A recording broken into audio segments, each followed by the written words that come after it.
Seluruh umat Islam adalah bersaudara. Begitu yang selalu saya dengar. Tidak peduli dari bangsa dan negara mana ia berasal. Jika ia beragama Islam, maka dia adalah saudara seiman kita.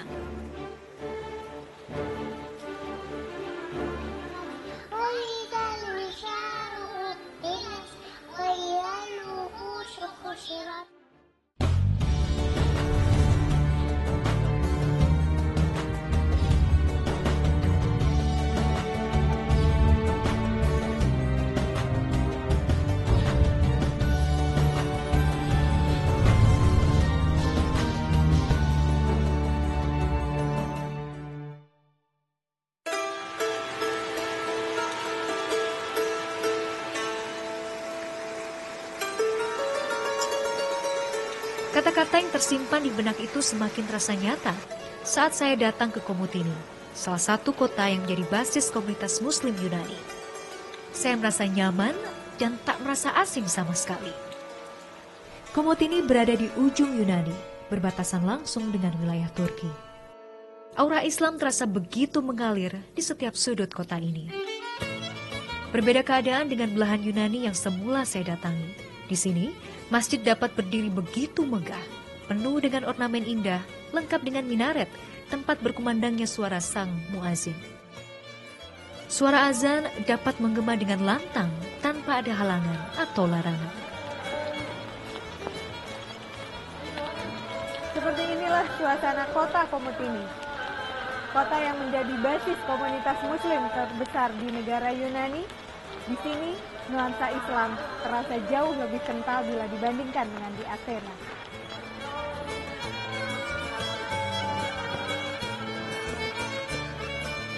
Di kota ini, peninggalan Islam tidak hanya identik dengan bangunan, namun aturan Islam diterapkan dalam setiap unsur kehidupan. Itulah sebabnya, para lelaki mengenakan peci dan kaum wanitanya memakai jilbab.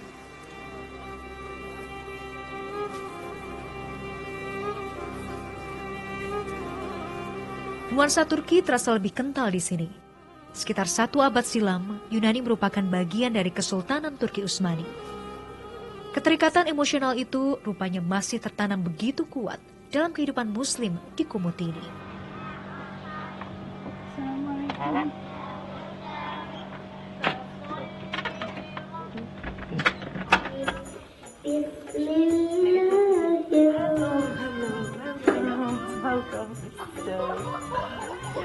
Tak sia-sia rasanya menempuh perjalanan panjang untuk sampai ke tempat ini. Mereka begitu ramah dan menerima saya sebagai saudara seiman yang tinggal di benua yang berbeda. Rasanya jadi semakin penasaran untuk melihat lebih dekat bagaimana Islam hidup dalam keseharian masyarakat Komutini.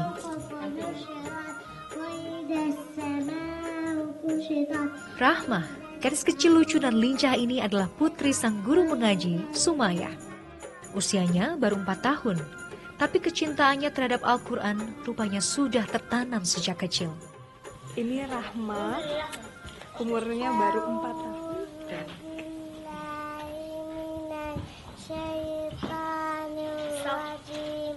Bismillahirrahmanirrahim. Wadduha wallaili idza saja ma wadda'aka rabbuka wa ma qala. Rahma baru berumur 4 tahun. Dia dilatih untuk menghafal dan mengetahui arti dari setiap surah yang ada di Quran. Diperkenalkan sejak umur 3 tahun. Bismillahirrahmanirrahim.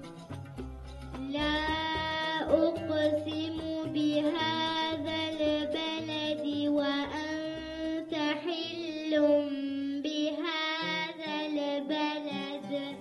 Dan ini adalah Mawadah, kakaknya yang berumur 10 tahun. Ia sedang memperbaiki hafalan surat pendeknya.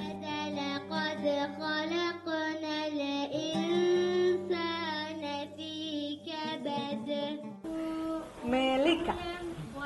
Kul huwallahu ahad. Kul huwallahu ahad. A'udzu billahi minasy syaithanir rajim. Bismillahirrahmanirrahim. قل هو الله أحد. Kalau yang ini, Malika. Sepertinya Malika masih malu-malu menunjukkan kemampuannya untuk membaca surah pendek kepada saya. قل هو كفوا أحد. صدق الله العظيم. Menyenangkan bagi saya bisa mendengarkan surah dibacakan begitu sempurna. Anak-anak ini bukan cuma sekedar menghafal surah-surah pendek, tapi mereka mengetahui bagaimana membacanya dengan tajwid yang sempurna, bagaimana setiap huruf keluar dari bagian mulut yang berbeda. Saya bisa merasakan betapa bangganya para ibu yang melihat kemampuan anaknya. Selama ini, mereka selalu mendampingi aktivitas mereka dengan penuh kesabaran. Bagi mereka, anak adalah cerminan keluarga, dan sudah menjadi tugas seorang ibu mendidik yang terbaik bagi anaknya. Diharapkan dengan memperkenalkan Al-Quran sejak dini, kelak sang anak akan menjadi muslim yang baik. Ada sebuah peristiwa tak terduga dalam perjalanan saya kali ini. Okay, let me find the way. أيها الكل والليل إذا عسعس والصبح إذا تنفس. Saya benar-benar percaya bahwa Al-Quran menyatukan umat muslim. Walaupun berbeda benua, kami bisa dihubungkan begitu dekat dengan cara yang tidak terduga melalui sebuah peristiwa sederhana ini. Rahma ternyata begitu mengagumi Kaisa, seorang hafiz cilik dari Indonesia yang ditemukan secara tidak sengaja melalui media internet oleh sang ibunda. Thank you very much for this program from Indonesia. We are very like, and Rahma likes very much. Yeah. She is sleeping with Kaisa. Yes. Wake up. Wake up also with Kaisa. Yes. She say me, mother Kaisa. In the phone, I listening Kaisa. Subhanallah. Subhanallah. Sejak menemukan Kaisa, gadis kecil ini begitu senang dengan metode hafalan Al-Quran ala Kaisa yang disertai isyarat sederhana yang menjelaskan arti setiap kata. Subhanallah, dari penuturan ibunya, ternyata hampir sepanjang hari, Rahmat tidak bisa dilepaskan dari video Kaisa ini.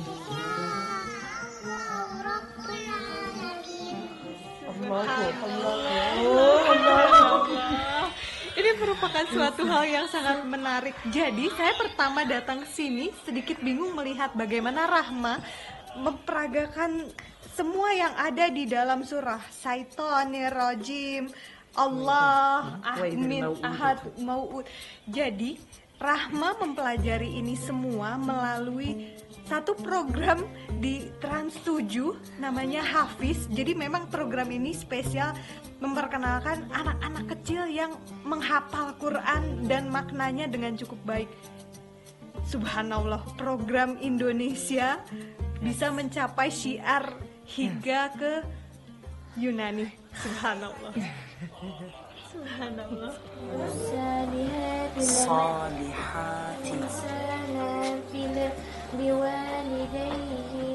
Meskipun gemerlap modernisasi kota Komut ini jauh tertinggal dibanding Athena, namun warga Komut ini yang mayoritas muslim lebih mensyukuri kondisi ini.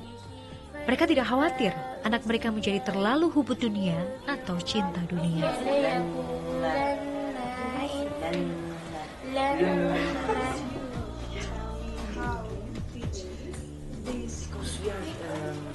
We are live in the Greece, and the Muslims little, but Alhamdulillah, the mothers and the children coming in this Moscow 4 days in the week, and mashallah, we are winning, and I hope other lesson with women. This is tafsir. Yeah, it's very good.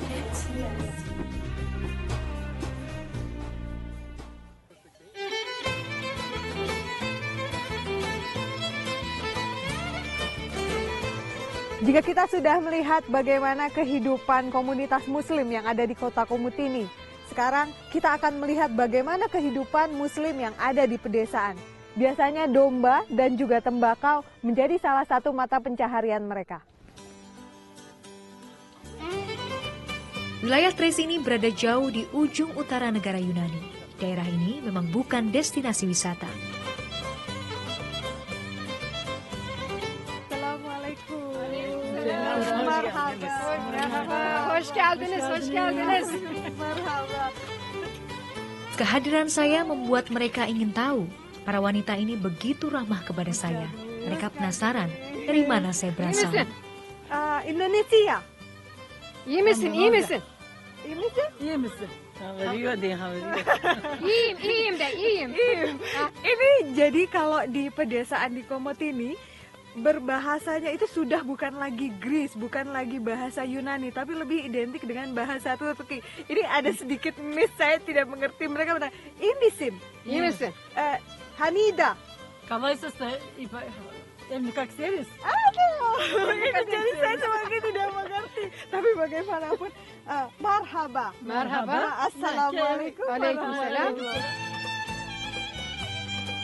Sayangnya keterbatasan bahasa tidak memungkinkan kami berkomunikasi dengan lancar.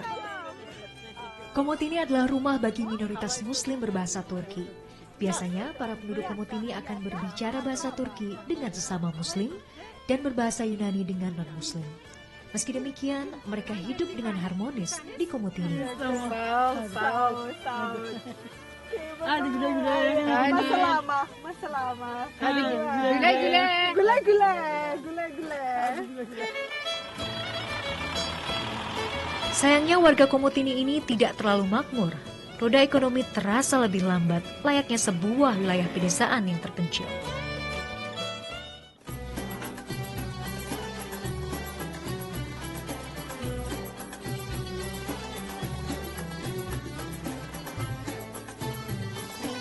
Hampir seluruh masyarakat pedesaan di sekitar pegunungan Rodopi, termasuk wilayah Komotini, mengandalkan bertani tembakau untuk menunjang kehidupan mereka. Sebagian besar wilayah perkebunan ini rata-rata dimiliki oleh setiap kepala keluarga secara turun-temurun sejak zaman kakek nenek mereka. Αυτά είναι καπνά εδώ και έχουν ξεκινήσει πριν 700 χρόνια που δουλεύουμε εμείς στα χωράφια. Γυναίκα, παιδιά, όλοι μαζί δουλεύουμε και το Μάιο μήνα ξεκινάμε αυτά τα καπνά, τελειώνουμε τον Οκτώβριο-Νοέμβριο μήνα.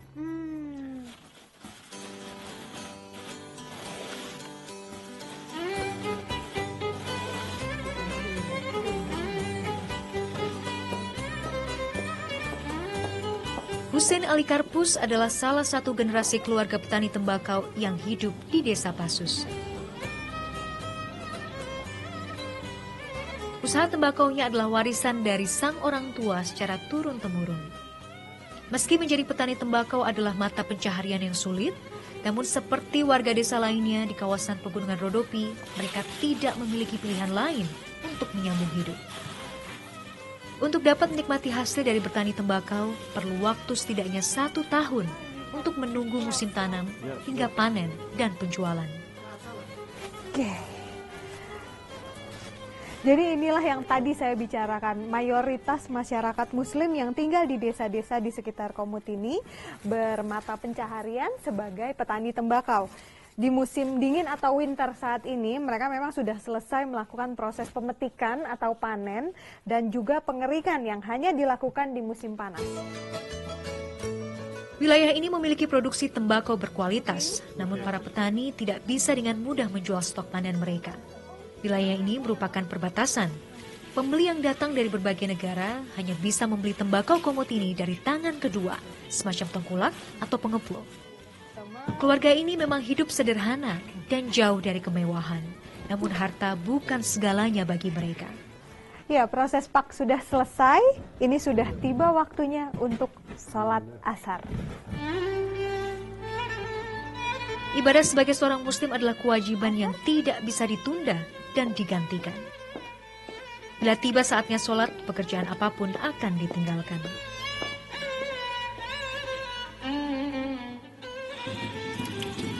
Berwudu di cuaca dingin tidak mudah bagi saya yang biasa tinggal di negara tropis.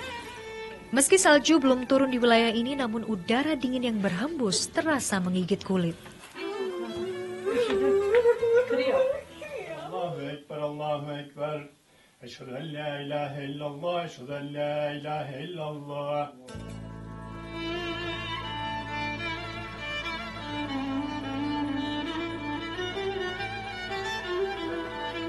Kehidupan mereka sebagai warga minoritas Muslim di Eropa memang bukan berarti tanpa kendala. Namun mereka tidak gentar berjuang di jalan Allah sebagai Muslim sampai akhir hayat.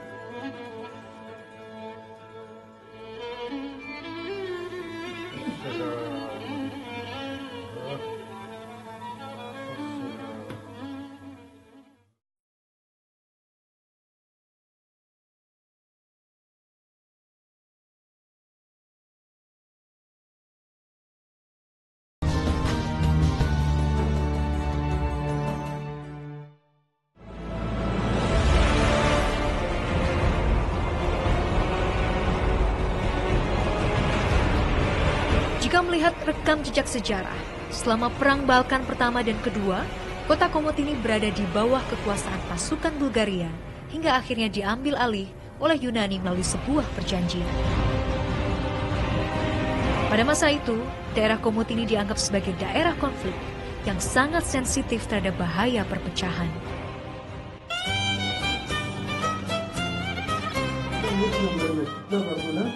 Toplantıda bir konferans düzenleme var ya, aynı programı devre falan vesaire. Bu öteki gene elçilikten Namun kini situasi telah berbeda. Suasana Komotini jauh lebih aman, meski gerak laju ekonomi warganya lebih lambat bila dibandingkan ibu kota negara. Ruang gerak kaum muslimin pun kini lebih luas. Umat Islam menyebarkan dakwahnya, salah satunya melalui media radio.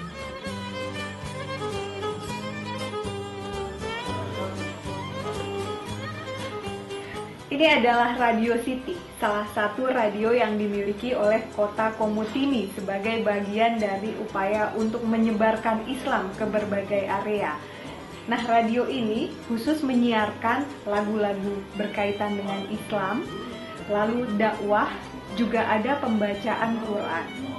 Ini sangat menarik bagaimana Islam disebarkan dengan berbagai cara.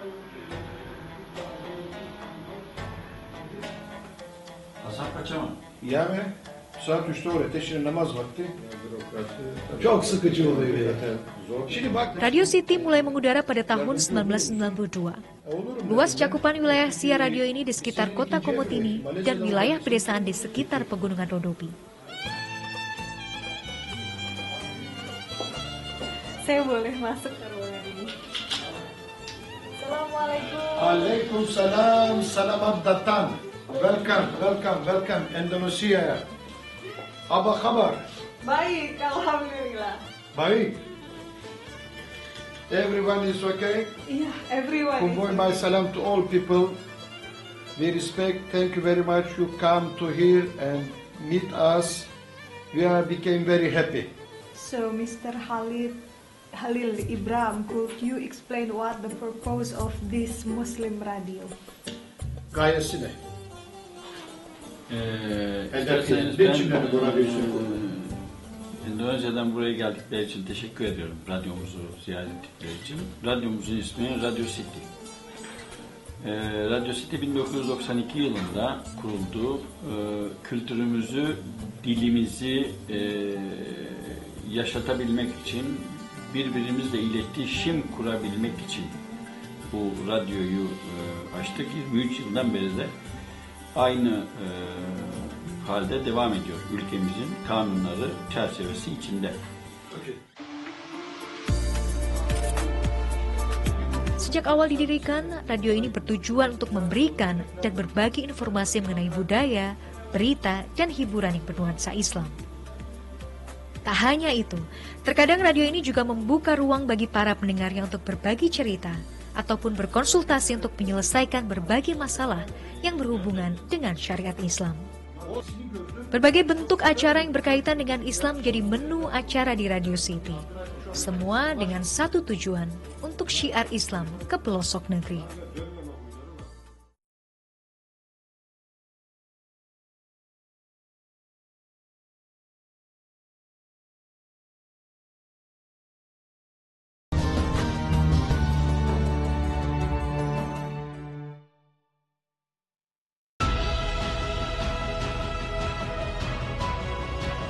Islam adalah agama rahmatan lil alamin.